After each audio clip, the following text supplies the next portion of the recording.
Thank you for plugging into this Family Life News podcast, streaming issues-driven, family-focused news. Welcome back to another edition of Real Answers with Christopher Anderson. Wednesdays, during the Noon Report, we tackle the tough topics facing today's families with licensed mental health counselor Christopher Anderson. And today, Chris, we're talking once again to the rising seniors in high school and their parents as they are college shopping. We addressed this topic a couple of years ago about the same time, and in light of current events that we're seeing in society and the direction that most universities are heading, it's really important for us to dig right into this once again. Well, Chris, as seniors and their parents are looking at different schools, what are the newer developments they need to consider? Well, we'll start right in with what's been in the news a lot lately, and that being this pushing of this new critical race theory. Now, we're not going to get into the specifics of what CRT is during this segment, but you need to know that this theory is being widely accepted and is very dangerous.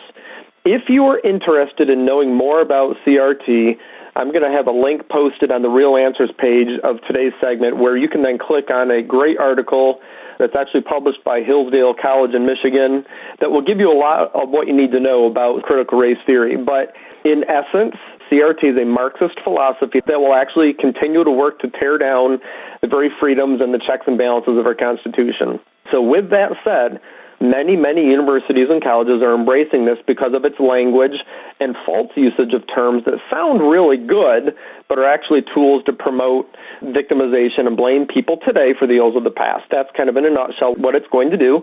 And ultimately, it's going to continue to cause even deeper division in our nation. So this CRT is not something that we want to support. Well, that's certainly significant. So what do parents need to realize today as they help their students decide on post-high school education? Well, I like the way you worded that, Brandon, because it's not exclusively about sending students to colleges or universities. There's such a huge need for workers in the trades that this is an incredibly wonderful option for students. The changing face of everything from transportation to utilities to the energy sector will require a lot of people trained in numerous trades. So New York State has the BOCES system, and the Pennsylvania equivalent, I believe, is called the Intermediate Unit. These training centers which link students up with the trades to get them into these jobs. But if your student wants to go to college or university, there's some very important things to remember, and I've got a few tips outlined here, Brandon. And number one, you want to look at the student affairs page on these colleges, go to the website, find student affairs or the equivalent, and see what types of departments exist, and you'll likely get a very good picture of the types of philosophies that will be pushed on your children. You'll need to give hard consideration as to whether or not you want to support these schools with your money. If a prospective school doesn't have a strong support network for Christians, then, of course, that is a significant red flag. Number two, consider the schools that demonstrate a continued commitment to the principles of biblical faith. Your students will not be so sheltered from these schools that they won't still be exposed to these philosophies that are out in the world. That's kind of a false belief. They will be prepared because colleges that are refusing to bow down to these trends in society realize that they still need to prepare their students to function in a society that continues to move away from solid biblical principles. Number three, remember that many colleges and universities historically have built their reputations at a time in our nation's history when our society was much more accepting and supportive of principles of faith. So many of these schools are riding the coattails of their reputations that they've gained in previous decades and generations. Even schools on the outside that kind of look like they're Christian but may not truly be supportive of biblical principles any longer. You got to keep that in mind. So parents, please listen, do your homework. Don't let a lot of old architecture and religious symbols lead you into a false sense of security. This fourth one is a big consideration, Brandon, and that is the price. Remember, the borrower is the slave to the lender, Proverbs 22:7.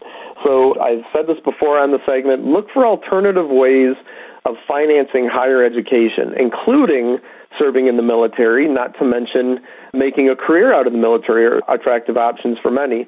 You may also look into working for these colleges or universities that offer added benefits of attending classes free of charge in addition to traditional benefits such as health insurance and or contributions to a retirement. There may be jobs available to students right out of high school the students could do for the college or university that will allow them to actually take their classes on the side. So the thing is, these brick and mortar schools right now are really competing against these many online options in order to keep students on campus. So don't hesitate to look for options that offer work-study programs beyond what they've traditionally offered, which many times have historically not really paid that much towards the cost of tuition. So there are partnerships also between community colleges and four-year schools that may also save your student money as well in the long run. You've been listening to another edition of Real Answers with Christopher Anderson. It airs Wednesdays during the Noon Report. We tackle the tough topics facing today's families with Christian counselor Christopher Anderson.